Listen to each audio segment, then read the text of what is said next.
Atualmente, as pessoas estão com mais tempo para observar e dar valor às pequenas coisas.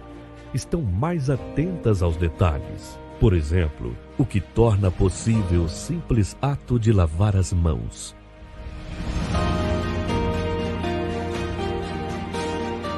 Centenas de profissionais dedicados à atividade de captação, tratamento e transporte do recurso mais essencial para a vida, a água.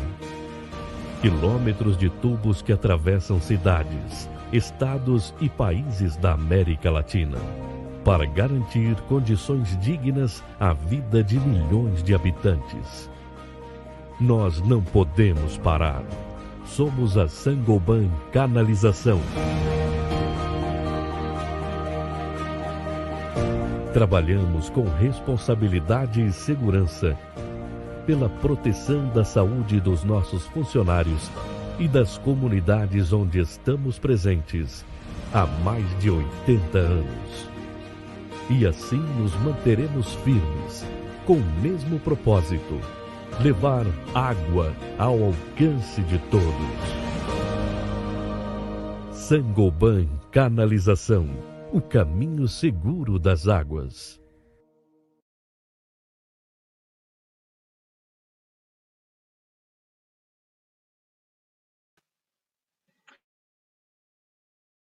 Fala pessoal, tudo bem? Boa tarde a todos. Sejam bem-vindos ao mais um Plan Academia Digital. Para quem não me conhece, sou o Daniel, sou coordenador técnico da Saint-Gobain Canalização, fico aqui em São Paulo. Algumas pessoas online que eu já conheço. O pessoal da Compesa também está presente, o pessoal da BRK Ambiental está presente, sejam muito bem-vindos. Até o Paulo Voltan Pai está presente, seja muito bem-vindo. Senhor Eduardo Voltan. Bom, pessoal, estamos iniciando aí mais um Plan Academia Digital. Agora, hidráulica aplicada, parte 2. E eu não poderia, claro, deixar de falar, assim como sempre falamos em todas as nossas transmissões, do nosso Plan Academia presencial. Nosso Plano Academia presencial, que ficou paralisado por conta da pandemia, mas eu quero mostrar aí algumas fotos do que aconteceu em 2019. Foram 7 módulos, e nesse ano 2020 nós estávamos programando para 8 módulos. Infelizmente, a gente interrompeu no primeiro por conta do Covid, mas ano que vem pretendemos retomar também com o Plan Academia presencial. É claro que eu falo também porque o Plan Academia Digital, como vem acontecendo ao longo do tempo, ele não vai parar. Nós temos aí uma programação nessa série de webinar voltado a projetos. Nós temos programação até abril do ano que vem. Depois de abril do ano que vem, se não tiver mais temas voltados a projeto, nós vamos começar montagem e manutenção, nós vamos entrar em outros temas envolvendo também os nossos produtos, mas enfim, nós temos muita coisa a conversar e muita coisa a apresentar. Hoje batemos inclusive um novo recorde, 620 pessoas inscritas. Gostaria de parabenizar todos que estão participando, inclusive o Paulo pela última apresentação, foi excelente. Agradeço bastante e daqui a pouco nós vamos já falar com ele. Antes disso, quero voltar a falar um pouquinho sobre a Saint-Gobain. Saint-Gobain como um grupo, acredito que todos já conhecem, todos já ouviu falar, pelo menos, de alguma marca do grupo Saint-Gobain. Hoje nós temos mais de 171 mil colaboradores, um faturamento mundial de quase 48 bilhões de euros em vendas. Então é uma multinacional muito bem conceituada, que preza inclusive pela satisfação do cliente e pela qualidade dos produtos. Estamos presentes em mais de 68 países, não só com tubulação. E aí que eu quero mostrar o próximo slide para vocês, falando um pouquinho das nossas marcas aqui no Brasil. Algumas delas vocês já devem conhecer. Quartzolite, muito bem conhecida para quem gosta de futebol, está sempre presente nas propagandas. Telha Norte, para quem é de São Paulo, conhece muito bem a Telha Norte.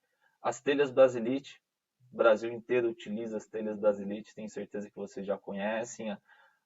Gesso Placo, placa de gesso, Securite, as lixas Norton, quem nunca utilizou uma lixa Norton, e nós estamos inseridos nesse meio do grupo Saint-Gobain, que é a PAN. A PAN, fabricante de tubulações de ferro fundido, que tem aí colocado no mercado não só produtos de alta qualidade, mas também atendendo o cliente nessas demandas tecnológicas e voltado a essa parte de ensino que eu acredito que seja fundamental para quem trabalha nessa área. Para quem não conhece um pouco dos nossos produtos, tubulações de ferro fundido, apresentei isso no nosso primeiro webinar, nós falamos sobre tubulações e produtos. Então, começamos aí falando sobre fabricação, características técnicas das tubulações. Teremos uma transmissão falando somente sobre a nossa linha mineral. Falamos sobre as conexões. Vamos ter uma transmissão somente voltado a tampões e grelhas. É muito interessante, a gente vai entrar no mérito mais normativo, mais técnico, o porquê colocar, aonde colocar. Falamos da nossa válvula de fluxo anular, que foi há 2 transmissões atrás, com o Gilberto Peron. Muita gente não conseguiu assistir, e em determinado momento nós vamos reprisá-la, tá? Vamos fazer ao vivo novamente a mesma apresentação para quem não teve a oportunidade de assistir. Hoje vamos falar um pouquinho sobre ventosas, temos uma linha predial, enfim, essa é toda a nossa linha de materiais. Agora eu gostaria de apresentar novamente o Paulo Voltan. Paulo está por aí. Fala, Daniel. Fala, pessoal. Boa tarde, tudo bem? Fala, Paulo, tudo bem? Primeiro, tudo jóia. Muito obrigado por ter aceitado novamente o nosso convite. É a nossa segunda transmissão, a parte 2, continuação daquilo que a gente já conversou na primeira transmissão. Sinta-se em casa, sinta-se à vontade. Novamente, o seu perfil nos fez bater mais um recorde, mais de 620 inscritos, que para nós assim, é um número excepcional, excelente. Tenho acompanhado algumas transmissões, algumas lives de outras empresas e a gente está tendo muita aderência nesse PAN Academia Digital. E muito por conta das parcerias que nós temos e você é uma delas, Paulo. Muito obrigado. Eu que agradeço a oportunidade, Daniel. É sempre um prazer poder colaborar, poder falar com os colegas profissionais aí que eu estou vendo que tem no Brasil inteiro, do Rio Grande do Sul, Santa Catarina. É um prazer poder fazer parte disso. Na última, teve pessoas da Argentina, Colômbia e Peru participando também com a gente. Então, pessoal, quem estiver nos assistindo nesse momento, que não colocou ainda da sua região, a sua empresa, para nós é muito importante saber quem está assistindo, até onde nós estamos chegando com as nossas transmissões. E, Paulo, fica contigo. Se você precisar de alguma coisa, você me chama. Mas boa apresentação para você e divirta-se. Tá joia. Obrigado, Daniel. Pessoal, muito obrigado. Agradeço bastante todo mundo que está participando, todo mundo que está ao vivo, né?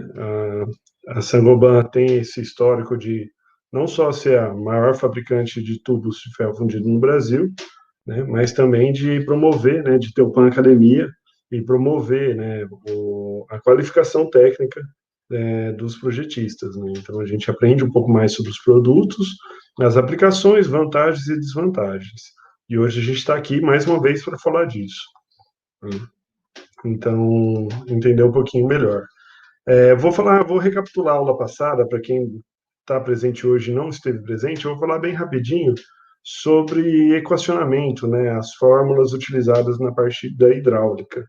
Então, hoje a gente vai falar um pouquinho de hidráulica aplicada, né, que a gente tem considerado, algumas novidades aí que a gente tem utilizado em cálculo, né. As 2 equações mais utilizadas para condutos fechados são de Haase-Williams e a universal. A fórmula de Haase-Williams, ela foi desenvolvida, né, nos Estados Unidos em 1905, se não me engano, 1904, coisa assim, já tem mais de um século. E ela foi uma forma empírica da gente conseguir calcular sistemas hidráulicos, né? Porque naquela época era muito difícil, a gente não tinha muito recurso matemático para poder fazer os cálculos. Existia a fórmula universal, mas a dificuldade da fórmula universal era calcular o coeficiente F, né? Então, a fórmula universal é dada por F, né, que é o fator de atrito, com L sobre D, que é o comprimento sobre o diâmetro, velocidade ao quadrado sobre 2G. E havia muita dúvida de calcular esse coeficiente F. Então, foi desenvolvida a fórmula de Reis-Williams. Ela é amplamente usada pela sua facilidade de utilizar, né, porque não tem que calcular o F. Só que ela é uma aproximação, né? Ela não produz o resultado tão próximo da realidade quanto a fórmula universal, que é a mais indicada para cálculos hidráulicos, mas ela é muito mais fácil de utilizar, principalmente nos problemas que você tem que calcular qual é a vazão ou qual é o diâmetro. Em muitas situações, ela pode produzir um resultado bem próximo da realidade, mas ainda a fórmula universal é a mais utilizada.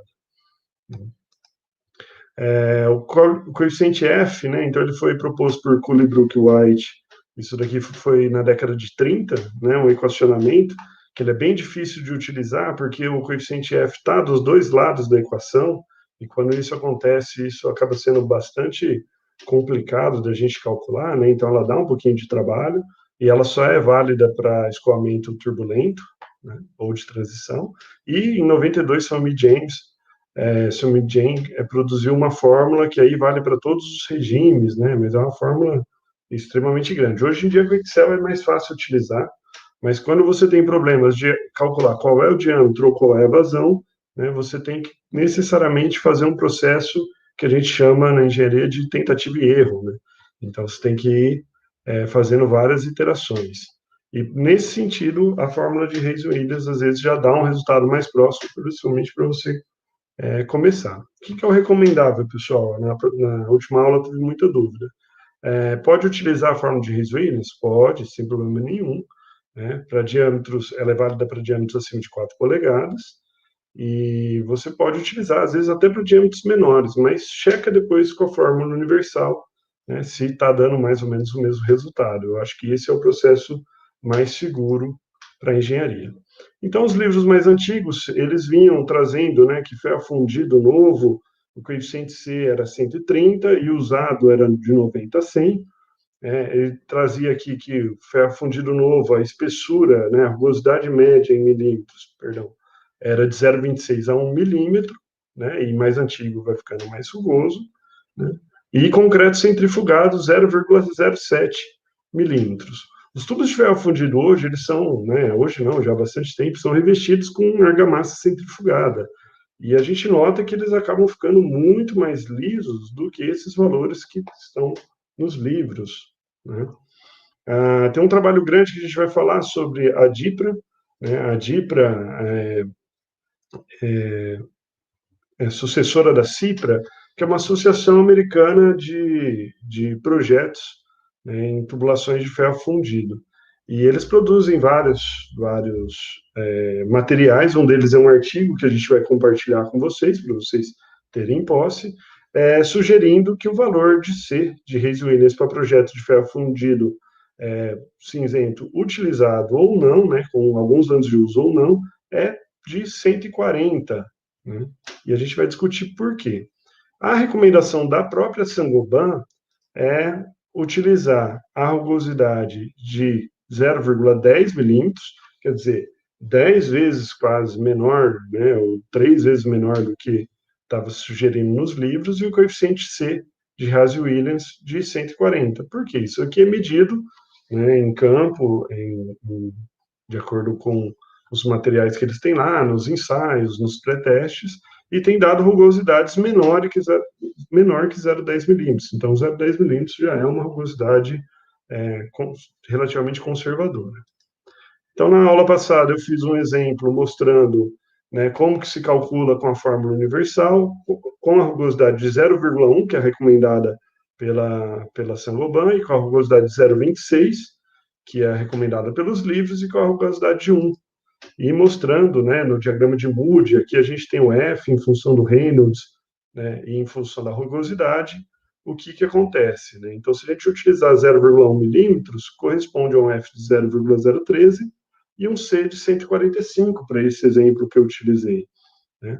Com 0,26 corresponde ao C de 130, e com 1 milímetro corresponde ao C de 110. Né? Então, isso quer dizer, essas rugosidades diferentes vão variar o valor de C, né? E o fator de atrito, né? E o fator de C de Reis-Williams. O fator de C ele muda um pouquinho de acordo com a vazão, de acordo com o diâmetro da tubulação, né? Então, para cada caso, o ideal é calcular, né? Ou utilizar. E esse daqui é o artigo publicado pela DIPRA, que a gente tem discutido bastante em cima dele, né? Que acho que um dos motivos da gente estar fazendo essas aulas é justamente para divulgar esses estudos, em que foram levantadas várias tubulações de ferro fundido de diferentes diâmetros, né, diferentes adutoras, diferentes comprimentos, diferentes idades e diferentes valores de C. Se você pesquisar nesses valores de tudo que foi trabalhado aqui, você vai encontrar tubulações novas chegando a C de 150, né, muito maior do que a gente está colocando aqui, que a Saint-Gobain está colocando em termos de projeto, e as mais rugosas aqui com C de 130, já com quase 40 anos de uso, né? Tem tubulações aqui com 80 anos de uso, com C de 130, então, talvez a gente esteja adotando, né, valores, né? A gente vê muitas vezes projeto com C de 120, C de 110, e pode ser que a gente esteja adotando valores muito conservadores para esses projetos. E ser conservador, muitas vezes, pode trazer alguns problemas para a gente. A gente vai falar um pouquinho desses problemas que pode trazer por sermos muito conservadores. Então, a ideia é trazer para vocês esses artigos, essas novidades, né?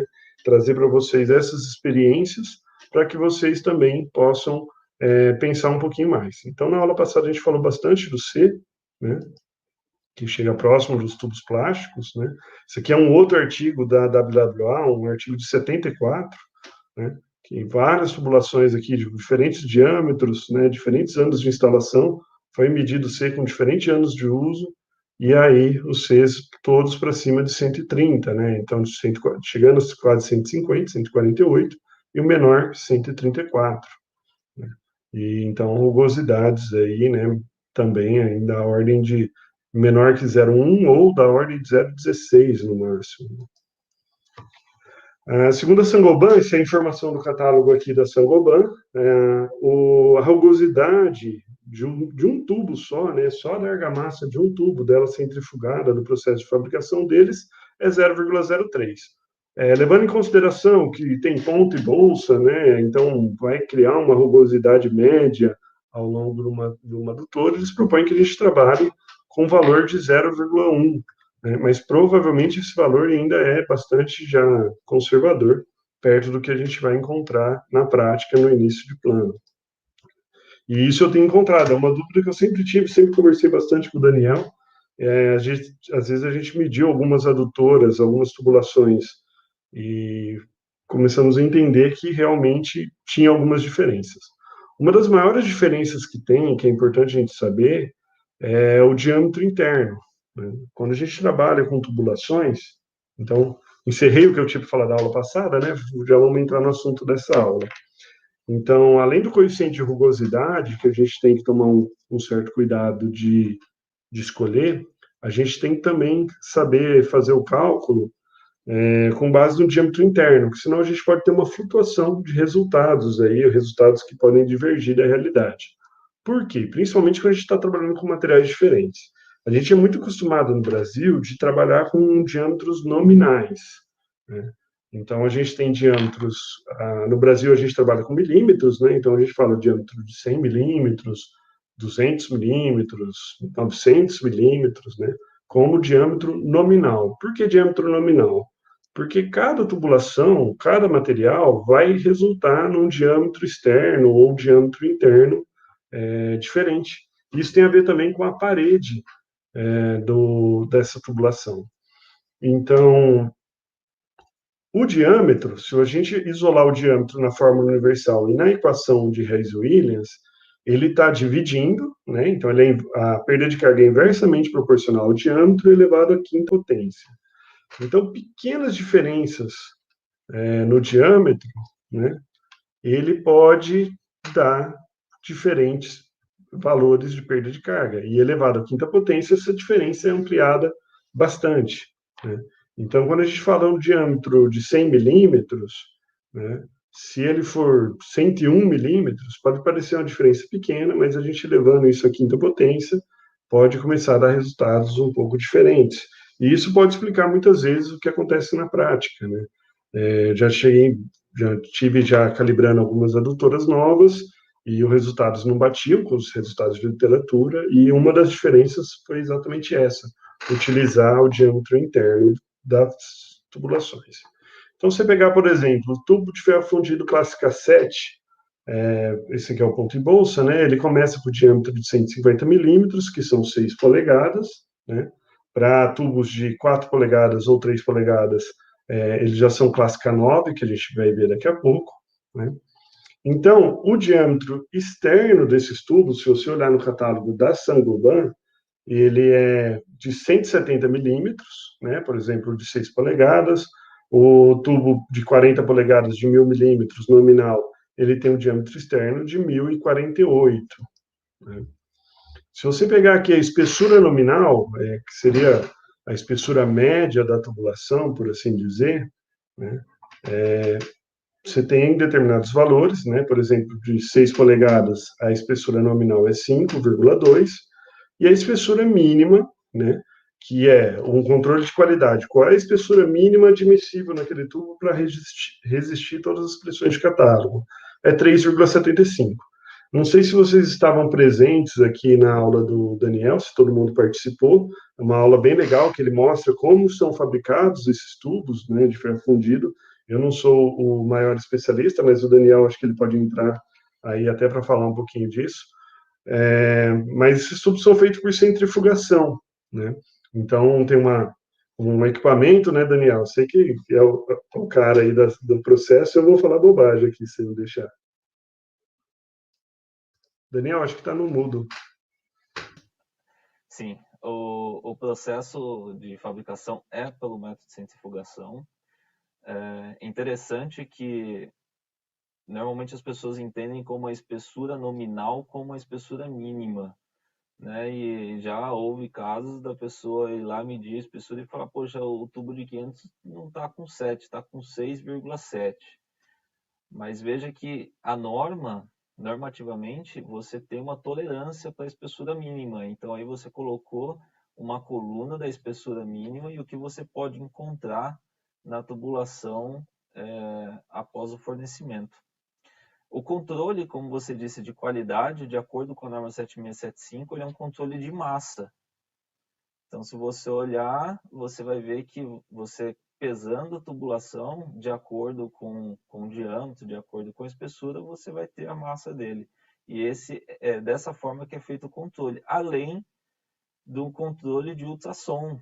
A gente faz uma varredura em todos os tubos com ultrassom para verificar a qualidade da tubulação. Perfeito, Daniel. Então, é exatamente isso, né? No processo de centrifugação pode haver algumas variações de espessura, né, Daniel? Que é um processo que às vezes tem um pouquinho de dificuldade, não dificuldade, mas é do processo mesmo, né? Mas do processo.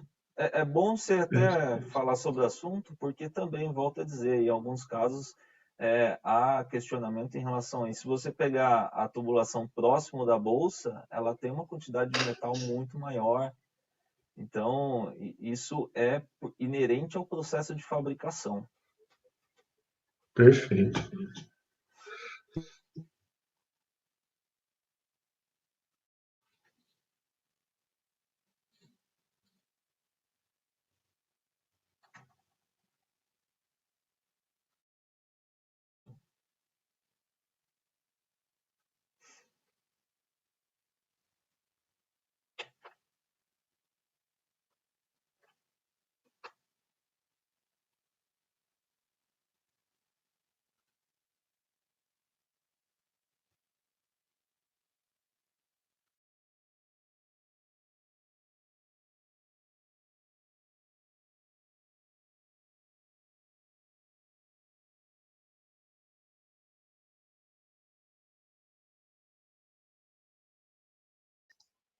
Opa, acho que estava sem áudio, pessoal, desculpa. Acho que agora vai melhorar.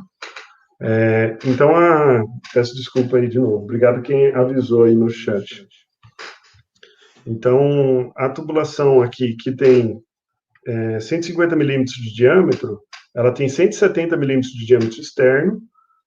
Se tirar 2 vezes a espessura nominal de 5,2 e 2 vezes a espessura do revestimento de 2,5, vai chegar num diâmetro interno de 154,6. 154,6 milímetros é maior que 150 milímetros, ou seja, o diâmetro interno de uma tubulação de ferro fundido de 6 polegadas é 6,1 polegadas, né? Então, é 0,1 polegadas acima do nominal e é quase 5 milímetros acima, né? Então, se a gente analisar tudo aqui, né, todos esses diâmetros eles são maiores. Em geral, 1,7 até 3,2 maior que o nominal, em milímetros, né?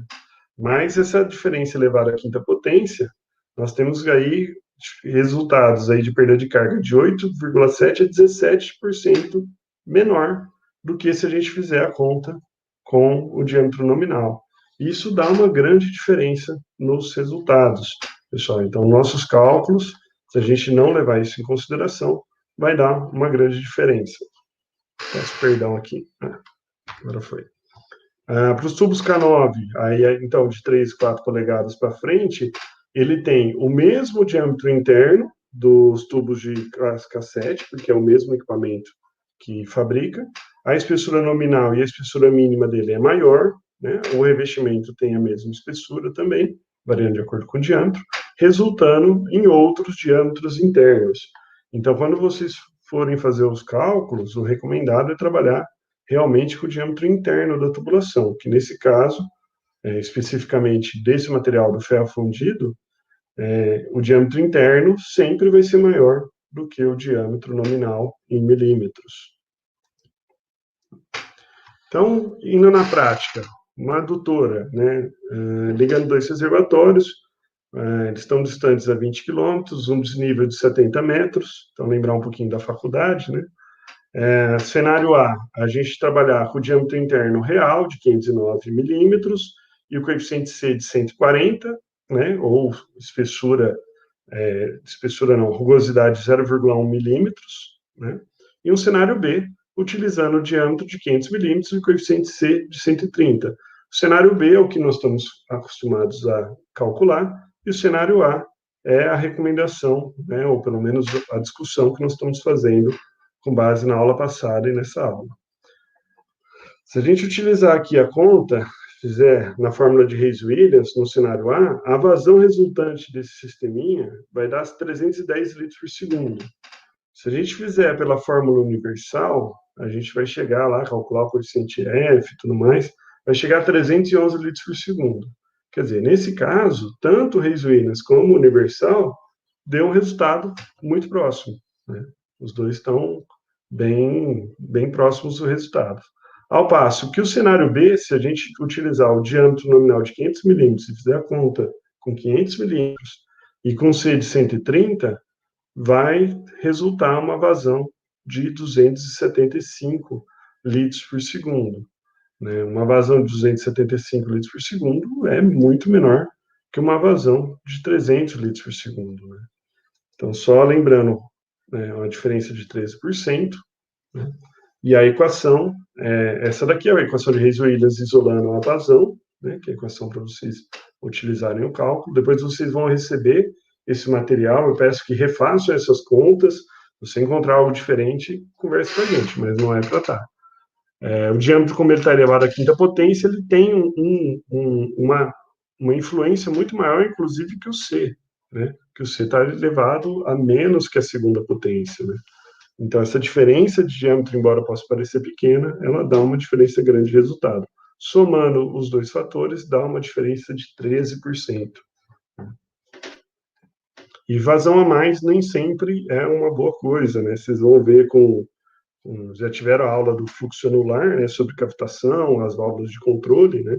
Então, o que a gente faria nesse sisteminha? Se projetou para 275, começar a dar 310, você teria que colocar uma válvula de dissipação de energia, e essa válvula tem que ser projetada, porque dependendo da perda de carga que você tem que inserir para poder diminuir essa vazão, você pode gerar cavitação, vibração, ruídos, e aí você precisaria talvez de uma válvula de fluxo anular, que é uma válvula excelente, mas às vezes é uma válvula cara, né? Principalmente se você não previu no projeto, às vezes você fez a conta para o seu cenário, passou os 275, começa a dar 310, aqui, por exemplo, pode ter uma estação de tratamento de água, vou mostrar um caso desse, e que não recebe toda essa vazão, você tem que diminuir essa vazão porque ela não tem condições de tratar, e aí você tem que gastar, né, fazendo uma válvula aqui que talvez você poderia ter feito algum outro artifício hidráulico, né, para não ter que precisar de uma válvula de controle de vazão, por exemplo. Um outro caso, pessoal, isso daqui é uma comparação, então, uma adutora de 3 km com diâmetro polegar, o diâmetro nominal, né, de 24 polegadas, transportando uma vazão de 252 litros por segundo e calculando aqui para diferentes materiais. Então, ferro fundido dúctil com C de 140, concreto com C de 140, aço com C de 130, PVC com C de 150 e PAD com C de 150. Todas elas são diâmetro nominal de 24 polegadas. E o diâmetro interno?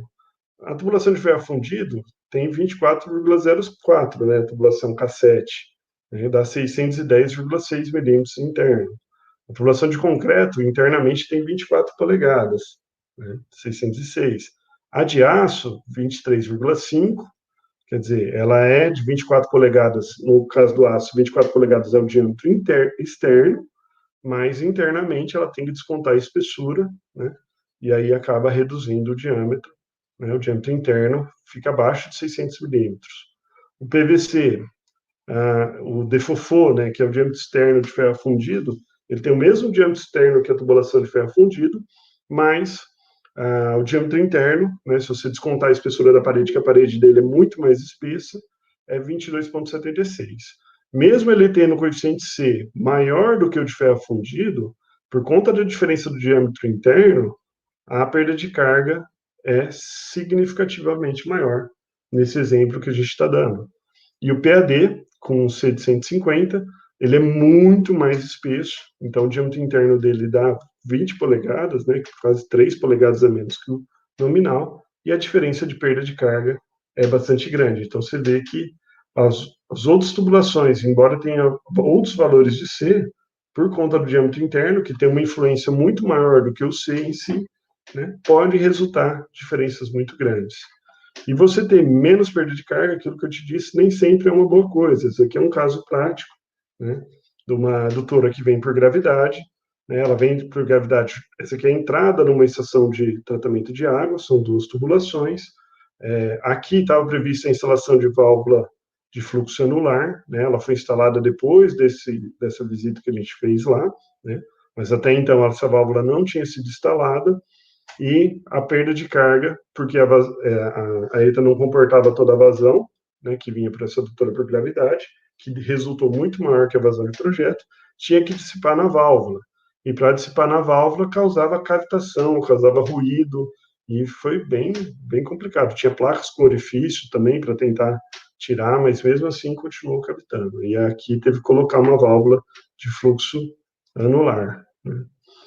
Na estação de tratamento de água, muitas vezes isso acontece. Aqui também é um outro caso que a gente fez uma consultoria que tinha um problema grande, né, por conta da característica da água, de inserção de ar, né, ar dissolvido que acabava indo para o filtro e entupia bastante os filtros.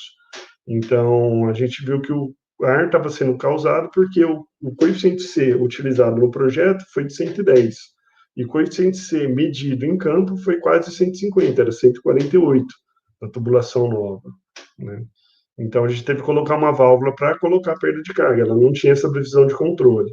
Então, fazendo a perda de carga, a gente afogou esse vertedor aqui, né? Então a gente baixou o vertedor, aumentou a perda de carga e aí diminuiu o problema com essa inserção de ar, né? Tinha muita flotação e entupimento do filtro, né?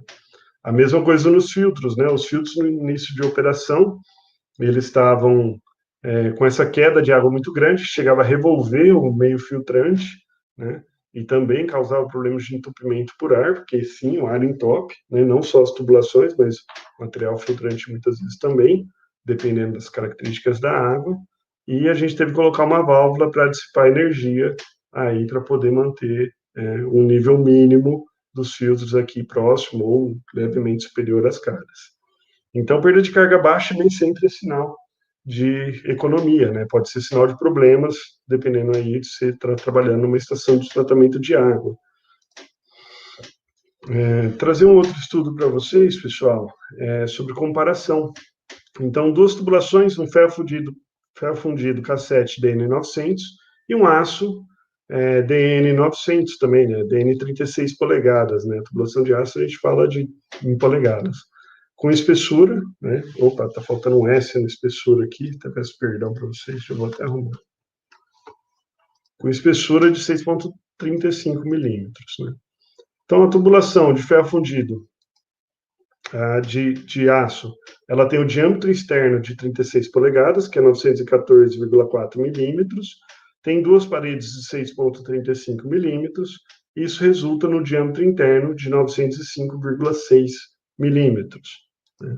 A tubulação de ferro fundido DN900 tem o diâmetro externo de 945 milímetros, a classe cassete tem espessura nominal de 9,8, então deve ter um diâmetro interno médio de 914,4 milímetros. Né? Então, fazendo as custas do bombeamento, né, dois cenários, né, para 1 e para 20 anos. Então, uma vazão de 950 litros por segundo. O ferro fundido com C de 140 e o aço com C de 130, o comprimento de 10 km, o tempo 1 de 1 ano e o tempo 2 de 20 anos, eficiência do conjunto motobomba de 80%, o valor do megawatt-hora R$ 431,87 e bombeando 24 horas por dia, 365 dias por ano. Né? Então, utilizando a fórmula de Reis-Williams e a fórmula do cálculo da potência, né, em quilowatt, a fórmula universal da potência, nós temos que para o ferro fundido e para o aço, os diferentes Cs e os diferentes valores de diâmetro interno, a perda de carga com o ferro fundido seria 32 metros e com aço 38,5 metros. Potência, né? Então a gente tem uma diferença grande de potência, dá uma diferença grande de consumo, e isso quer dizer que a tubulação de ferro fundido, em termos de energia elétrica para esse cenário, em um ano consumiria R$ 1.412.000, em 12 anos, em valor presente líquido, né? Então, trazendo os 20 anos para o valor presente, para fazer a comparação, seria R$ 12.407.000. Enquanto que a tubulação de aço, em um ano, o custo de energia elétrica seria quase 1.700.000, em 15 anos, quase 15 milhões em energia elétrica, quer dizer, 20% maior do que o ferro fundido dúctil. Nós não estamos falando aqui de custo de assentamento, nem custo de ancoragem, nem custo de vala, nem frete, nem custo de comparando soldar o aço com a instalação, né, de colocar as peças do ferro fundido, também nem da proteção catódica que tem que ter a tubulação de aço. Isso é só uma comparação de energia elétrica que é decorrente do cálculo da perda de carga, né? Esses outros custos têm que ser tema de uma avaliação, né, de um estudo completo, né, trazendo todos esses custos para avaliar qual é a melhor opção. Nem estamos dizendo que o ferro fundido é a melhor opção, nem mais barato, nem o custo do tubo, não é nada disso. É só trazer para vocês que às vezes a gente tem que comparar laranja com laranja. Às vezes a gente está comparando uma coisa com outra completamente diferente. Muitas vezes a gente faz a conta dessas duas tubulações com base no diâmetro interno nominal de 900 milímetros e nenhuma das duas tem esse diâmetro interno de 900 milímetros. Então, é importante fazer as contas com base em todas as informações que nós temos disponíveis. Né? Um outro estudozinho, né, uma tubulação, aqui é um estudo prático que a gente fez, uma tubulação DN300, né, de ferro fundido cassete, com diâmetro interno de 309,6. PVC de fofô tem o mesmo diâmetro interno que o ferro fundido, mas a parede é mais espessa, resulta num diâmetro interno de 299,8. E PAD DN315, né, também PN10, resulta aí no nosso diâmetro interno de 277,6. Essa adutora tem 100 km de extensão, tem o coeficiente C de ferro fundido, a gente utilizou de 140 e os plásticos 150, né, o mesmo valor do megawatt-hora e do tempo de bombeamento. Fazendo as contas, nós temos que a perda de carga para o ferro fundido, nessas condições, né, seria de 579 metros, e a perda de carga para o PVC e para o PAD resultariam muito maiores, né? Isso daria um consumo de energético maior e, né, dá uma diferença.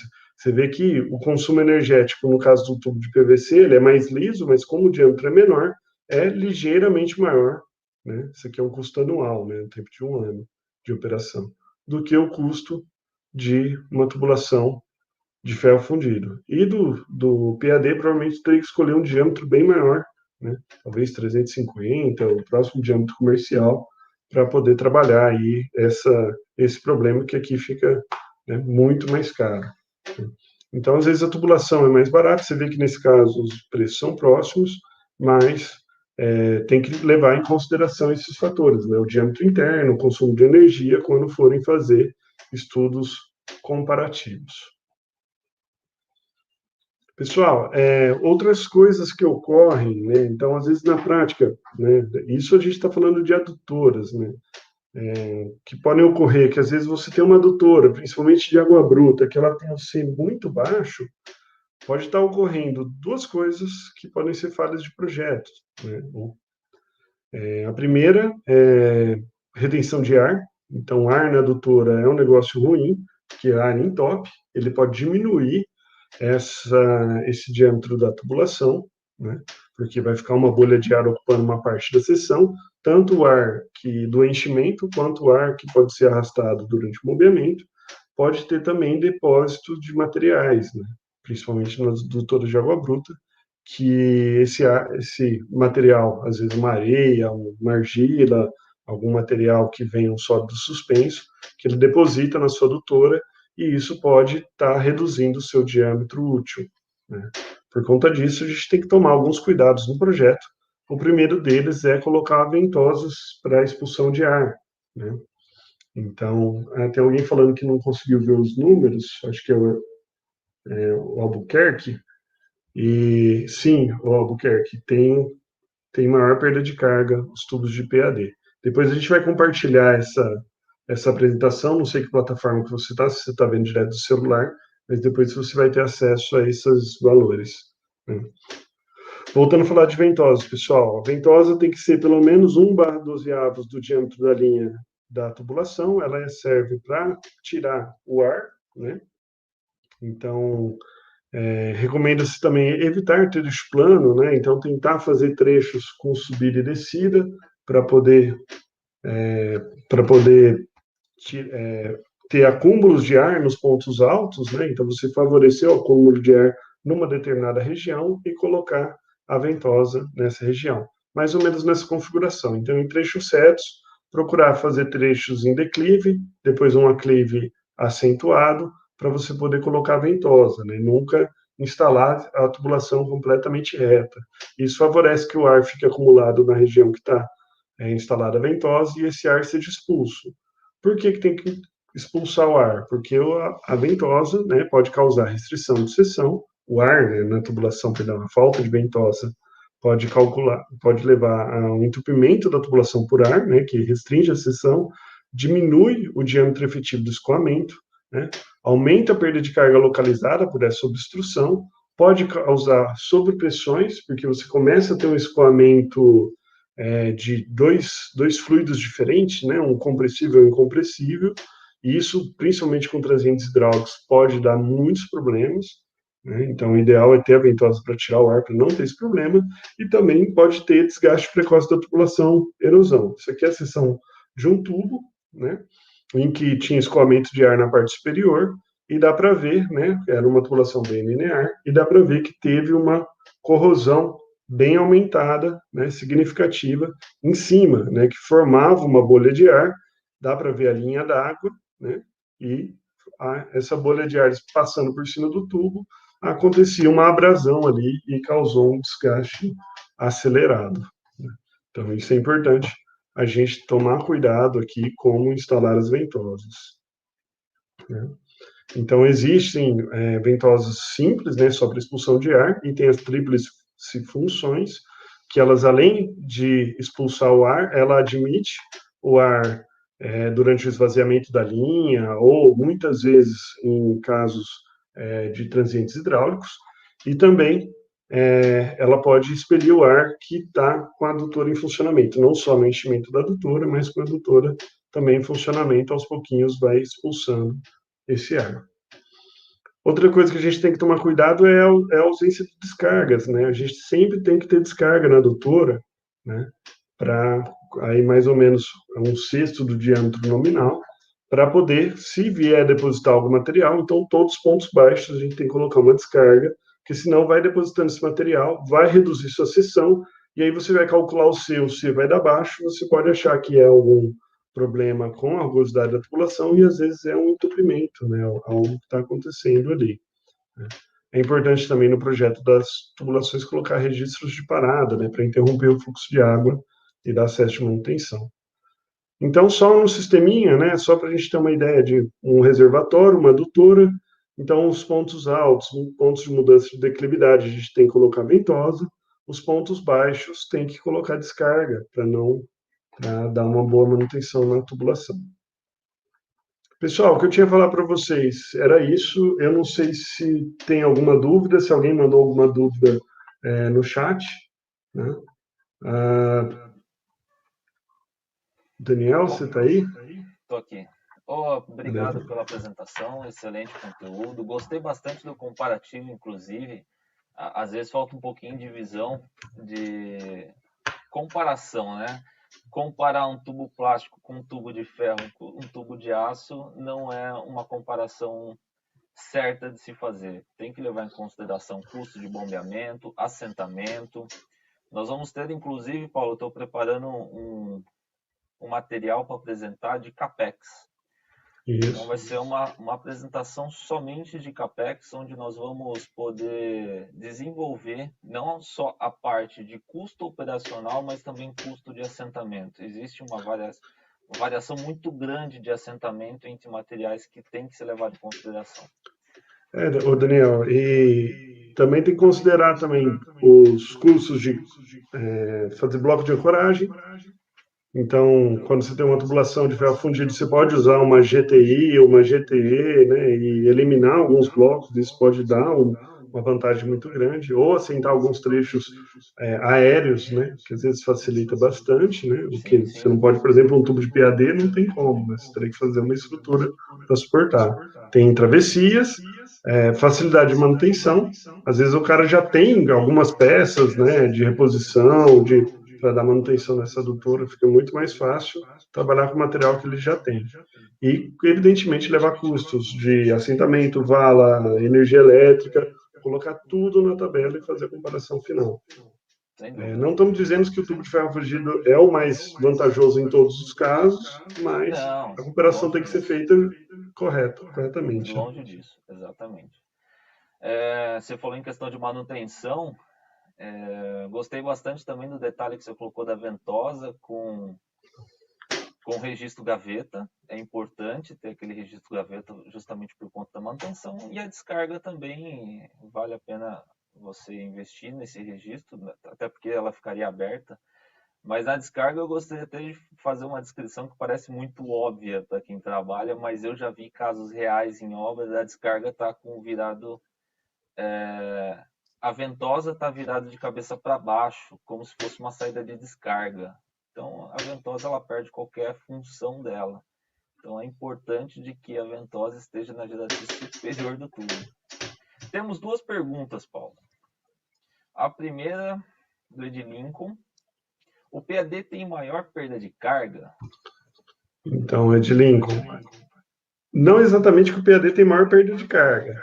Nesse exemplo, comparando tubulações de 24 polegadas, né, diâmetro nominal de 24 polegadas, ele, por conta da redução do diâmetro dele, embora ele tenha um C maior, ele teve uma perda de carga de 5,22 metros e o ferro fundido de 2,95. Né? Então, mesma tubulação, mesma classe de pressão, diâmetros internos diferentes. Nesse outro exemplo, também. Né? Então, tubulação de PAD, né, com C aí de 150, perdão, né? Acho que não apareceu aqui na apresentação, Daniel, desculpa que eu não... Deixa eu ver se vai. Acho que não foi.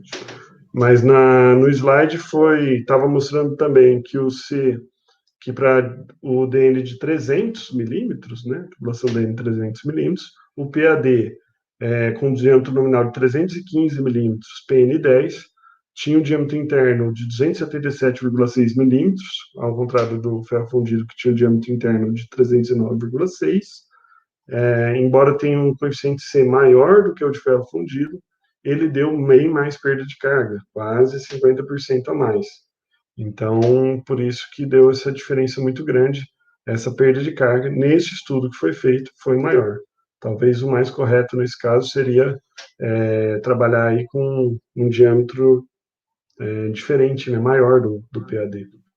Não sei se eu respondi. Se sobrou alguma dúvida, Edlinco, pode mandar e-mail, viu? Manda e-mail para a gente, para a Sangoban, para mim, que a gente responde. Eu acho que ficou claro, Paulo. Apenas um detalhe, o ideal é que quando for feito esse comparativo, compare o diâmetro interno. Né? Então, se você está trabalhando com PN25, por exemplo, do PAD, a tendência é sempre ele fechar, ele estrangular por conta da espessura de parede. Então, compare o diâmetro interno. Quando você for comparar o diâmetro interno, você vai aumentar o diâmetro externo do PAD. Com isso, você vai balizar o custo de operação, porém o custo de assentamento vai ficar mais caro porque você está trabalhando com diâmetros maiores no PAD. É uma análise que você vai ter que fazer.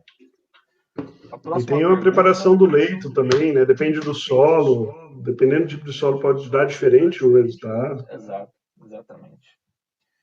Temos mais alguma pergunta? Do Cláudio Milfon. Cláudio Milfon, tudo bem? Eu tô te devendo uma ligação, mas fique tranquilo que amanhã eu te ligo. Aproveitar aqui que eu tô ao vivo. Boa tarde. Como dimensiona uma ventosa? Então, Cláudio, para dimensionar a ventosa, a gente tem dois parâmetros que a gente tem que observar. Se a ventosa simplesmente tiver expulsão de ar, existe um parâmetro prático, que ela tem que ser com diâmetro nominal de pelo menos 1/12 do diâmetro da tubulação que ela está instalada. E é isso, é só um fator prático, né, para que você tenha uma boa proporção de expulsão de ar, principalmente no enchimento da adutora. Quando a ventosa está relacionada à inserção de ar, né, a ventosa tríplice função, que ela vai ter admissão de ar além da expulsão, para você dimensionar o orifício de admissão de ar, existem algumas rotinas de cálculo, você tem que utilizar alguns ábacos para imaginar o rompimento da tubulação, principalmente se é uma tubulação colapsível, né? Se você está falando de uma tubulação plástica, que ela pode empacotar, uma tubulação de PVC, uma tubulação de PAD, ou uma tubulação de aço, que ela tem uma espessura fina, né? Tem até alguns cálculos que dá para fazer se ela suporta o vácuo ou não. Se ela não suportar o vácuo, essas tubulações, ou uma tubulação de PRFV, por exemplo, aí você tem que fazer um cálculo de qual é essa vazão para que esse vácuo não ocorra e essa tubulação não colapse. E aí esse cálculo tem que se utilizar de alguns ábacos, a gente precisaria fazer uma aulinha específica para isso. Mas existem aí aulas, materiais disponíveis que vão te ajudar nesse cálculo, né? Mas você tem que ver qual que seria essa vazão de rompimento, basicamente é isso, e calcular essa vazão entrando na ventosa de ar, se ela tem capacidade para admitir essa vazão total e não colapsar seu tubo. Se o tubo é de ferro fundido, ele não colapsa, ele não tem problema desse tipo de vácuo, né? Você pode fazer uma verificação, é até saudável que faça, mas aí não tem essa rigidez de cálculo que tem um tubo plástico, por exemplo, que a ventosa é fundamental para protegê-lo. Respondido. Para ventosas mais simples, nós temos no nosso catálogo um ábaco, que inclusive você já demonstrou aí na sua apresentação. O ábaco é muito simples, é a vazão que você precisa saber. Está respondido. Mais alguma pergunta? Do Celso Figueiredo. Uso de ventosas em linhas de recalque de esgoto. Quais seriam as necessidades? Se a linha de recalque é de ferro fundido, você tem que ter ventosa de expulsão de ar. E aí você tem que colocar uma ventosa especial para lidar com sólidos, que ela tem uma certa facilidade de você também conseguir dar manutenção, tem que dar manutenção frequente, por conta dos sólidos que vem. Então, é ideal que às vezes você faça até uma instalação dupla, né? Saia uma derivação, coloca 2 T's, 2 válvulas e 2 ventosas, que aí você consegue parar uma, limpar uma, enquanto a outra está em funcionamento. E ela serve para expulsar o ar, para justamente você não ter esse escoamento bifásico, né? No esgoto, você tem ainda a preocupação que se você tiver ar junto com o esgoto, né, e uma tubulação de ferro fundido, você pode fazer aí alguns ácidos, né, Daniel, e acelerar um processo de corrosão. Então, é ideal você ter essa ventosa para expulsar o ar aí, para não ter erosão, corrosão, nem nada do tipo. Perfeito. É isso aí, já está explicado. A nossa maior preocupação em ventosa de esgoto é exatamente admitir o ar numa tubulação de ferro fundido, que pode ocasionar exatamente essa corrosão na geratriz superior do tubo. Isso, aí pode ser uma ventosa só de expulsão de ar. Se for uma tubulação plástica, aí não. Aí você tem que botar a ventosa para proteger a tubulação também. Aí você tem que fazer o cálculo, se romper, se ela vai empacotar ou não. Aí ela é um dispositivo de proteção do seu investimento. Ótimo, Paulo. Finalizamos a questão de perguntas. Para aqueles que não as perguntas que não foram respondidas nesse momento, nós vamos enviar por e-mail. A da anterior nós não enviamos ainda, esperamos a segunda transmissão, vamos juntar num pacote para enviar para todo mundo que solicitar. Então, por favor, nos solicite por e-mail esse material, perguntas e respostas, enfim, que a gente vai enviar para vocês. Ok? Paulo, novamente, muito obrigado pela participação. Sempre muito enriquecedor te ouvir. Suas apresentações sempre nos colocam algumas pulguinhas atrás da orelha em relação ao que nós estamos fazendo a projeto, né, principalmente. E algumas informações finais eu gostaria de passar para vocês. A questão de perguntas e respostas a gente já informou. Os catálogos estão disponíveis em nosso site, então se você entrar lá, vocês vão ver a especificação técnica de cada produto. Entre no nosso site, cadastre e vocês podem fazer download à vontade em relação às nossas especificações técnicas. Certificado. Da mesma forma que as perguntas e respostas, nos enviam um e-mail, nós vamos enviar os certificados para aquele que nos solicitarem, ok? E junto com as respostas vai estar o contato tanto do Paulo quanto também de toda a equipe técnica da Saint-Gobain. Não deixe de nos seguir no nosso LinkedIn, é a nossa principal ferramenta, essa rede social, justamente para estar divulgando as próximas transmissões. Como eu disse, nós temos uma agenda de transmissão até abril de 2021 e com certeza isso vai se estender para 1 ano, 2 anos, 3 anos, sem repetir tema. Essa é a nossa intenção. Então, o que vocês podem esperar da Saint-Gobain Canalização nas próximas transmissões? A próxima já está aí. Software Saint-Gobain. Então, nós vamos falar sobre o uso do software Saint-Gobain. O PAN Projeto, você consegue fazer algumas contas que o Paulo fez aí, inclusive, que é o custo de operação. Você pode utilizar o PAN Projeto e a gente vai demonstrar isso na nossa próxima transmissão. Duct2CAD 2D e 3D. E um cachorro também participando da nossa transmissão. Um cachorrinho bem feliz, inclusive. Vamos falar sobre Duct2CAD 2D, 3D e PAN Projeto. Após essa transmissão, no dia 30, 31 de setembro, ainda não tem uma data, nós vamos falar sobre BIM. Então, não perca, nós temos um consultor externo, o Jaime, vamos falar sobre BIM no saneamento e o que a Saint-Gobain já desenvolveu até o momento, tá bom? Então, se ligue nas nossas redes sociais, não perca as nossas próximas transmissões. E para deixar um gostinho a mais, Transiente Hidráulico 3 transmissões nós estamos preparando para vocês, com também Francisco Veiga, nosso consultor, que o Paulo também conhece, um amigo nosso. Certo, Paulo? Acho que eu falei certinho, demais. Daniel. Muito obrigado. Agradeço todo mundo que participou, se inscreveu e que esteve aí, que apoiou a gente. É um prazer estar falando. Volto a reforçar. é importante tudo isso que a gente falou para você levar em consideração. Não estou falando faça isso, nem não faça isso. Pense sobre isso. Pense diferente, verifica, faz uma continha a mais, põe a pulguinha atrás da orelha de vocês também, assim como está na nossa. Ótimo. Obrigado, Paulo. Obrigado a todos. Um excelente final de tarde e até amanhã. Obrigadão.